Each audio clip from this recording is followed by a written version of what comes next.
आखिर वो समय आ ही गया जिसका इंतजार पूरी दुनिया लगभग 25 दिनों से कर रही थी। दरअसल इस वीडियो को देखिए, इसमें इजरायली एयरफोर्स ने कल रात ईरान पर जबरदस्त हमला किया है। इस हमले की सारी तैयारी काफी समय से इजरायल कर रहा था, जिसके बाद फिलहाल ईरान की तरफ से किसी भी बड़े नुकसान को नहीं माना गया है।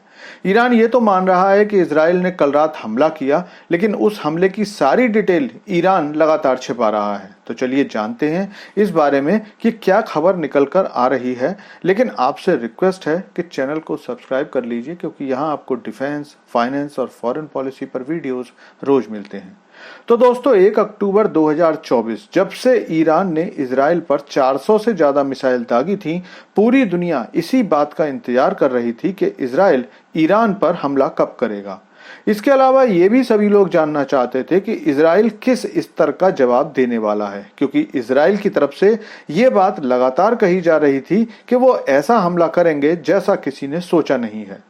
इजरायली प्रधानमंत्री बेंजामिन नेतन्याहू और इजरायली रक्षा मंत्री योव गैलेंट लगातार ऐसे ही बयान दे रहे थे कि ईरान के ऊपर किए जाने वाला हमला किसी की सोच से भी ज्यादा खतरनाक होने वाला है। और कल रात इजरायल ने ईरान पर हमला कर दिया। इजरायल के अनुसार उसने इसमें 100 से ज्यादा जहाजों से हमला किया, जिसे यकीनन एक बड़ा हमला ही कहा जाएगा। खास बात यह रही कि इजरायली हमले खास तौर पर ईरानी सैन्य ठिकानों पर किए गए।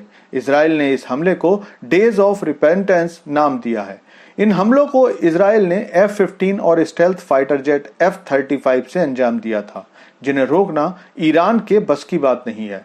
खास बात यह रही कि इजरायल के जहाजों को ईरान पर हमला करने के लिए 1600 से 2000 किलोमीटर तक का सफर तय करना पड़ा। मतलब ये कि इजरायल ने जॉर्डन, सीरिया या मिस्र जैसे मुस्लिम देशों की हवाई सीमा का इस्तेमाल करते हुए ये हमले किए। जो तस्वीरें सामने आ रही हैं उनके अनुसार ईरान के कई सैन्य बेस, ड्रोन मैन्युफैक्चरिंग फैसिलिटीज को निशाना बनाया गया, जिससे कि अगर ईरान इस हमले का जवाब देना चाहे तो उसके ये मंसूबे फेल हो जाएं।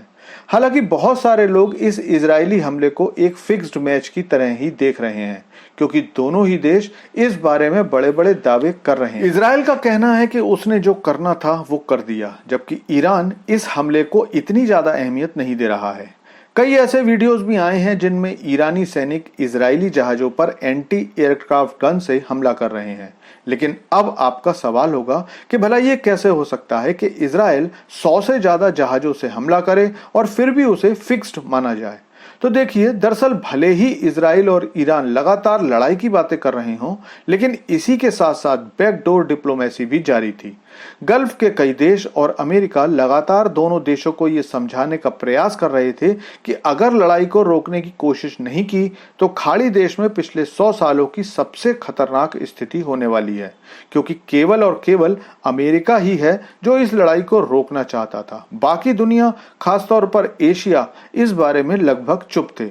इसके अलावा ईरान के पास भले ही मिसाइलों का भंडार हो, लेकिन ईरान के पास इजरायली जहाजों और मिसाइलों को रोकने के लिए विश्वसनीय डिफेंस सिस्टम नहीं। दूसरी तरफ इजरायल के पास अटैक के लिए F-35 प्लेन, मिसाइलें तो हैं ही, साथ साथ आयरन डोम भी है, और अब तो अमेरिका ने थार्ड भी इजरायल पहुंचा दिया है। साथ ही अमेरिका ने यह भी कह दिया है कि हम इजरायल को रोकना चाहते हैं, लेकिन अगर इजरायल पर अटैक किया गया तो हम इजरायल का साथ देंगे।